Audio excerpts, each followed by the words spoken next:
Alors, quand ça vient le temps de choisir la bonne dimension de pneus pour son nouveau vélo de route, la largeur des pneus va être en conséquence du type de vélo qu'on choisit. De nos jours, la plupart des vélos de route de type performance vont venir avec des pneus de taille 700 par 25. Un peu plus gros qu'il y a quelques années, ou est-ce que le 700 par 23 a été la norme pendant des années, puis même avant, c'était 700 par 19, 700 par 20, 700 par 21. Il y a vraiment une tendance à l'élargissement des pneus avec les années, avec les époques, si on veut.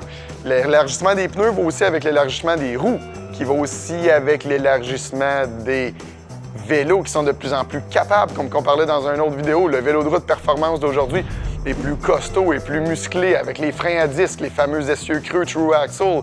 Donc, on voit qu'il y a beaucoup de technologies sur les vélos de route, que ce soit performance ou endurance, qui sont empruntées des technologies qui ont fait leur preuve en vélo de montagne dans les dernières années. Quand on regarde les vélos de route de type endurance maintenant, plus longue distance, c'est certain qu'on va venir rajouter un peu de confort. Donc, on va régulièrement voir des pneus 700 par 28 sur ces vélos-là. Et c'est assez régulier aussi de voir du 30 et même du 32, sans encore tomber dans la catégorie vélo gravel. Il y a beaucoup de clients, des vieux de la vieille, qui rentrent et sont comme « Oh my God, c'est rendu du 700 par 25! » Ouais, ça fait déjà quasiment 10 ans que le 700 par 23 est en voie de disparition. Fait que quand ils regardent un vélo de route endurance et qu'ils voient du 28, il y a beaucoup de questions par rapport « Hey, est-ce que je vais avoir beaucoup plus de résistance au roulement? Est-ce que je vais être plus lent? » et tout de suite.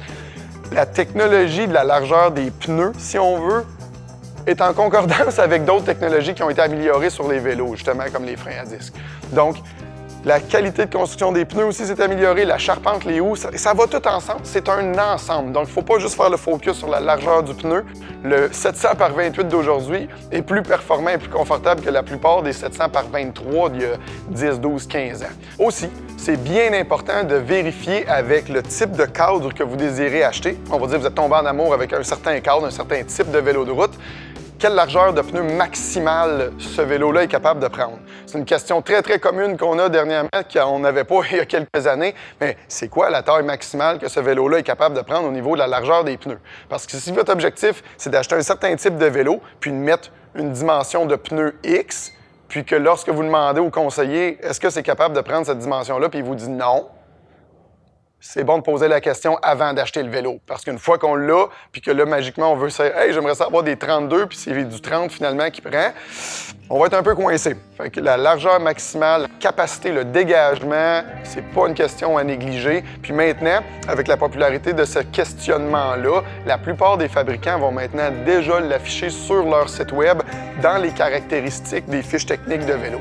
Donc, arrêtez pas votre choix sur exactement seulement la dimension des pneus de votre vélo. Ça se change dans les certaines limites de construction de votre cadre. Donc, si vous avez plus de questions sur le choix de la taille de vos pneus pour votre vélo de route, performance ou endurance, vous savez quoi faire.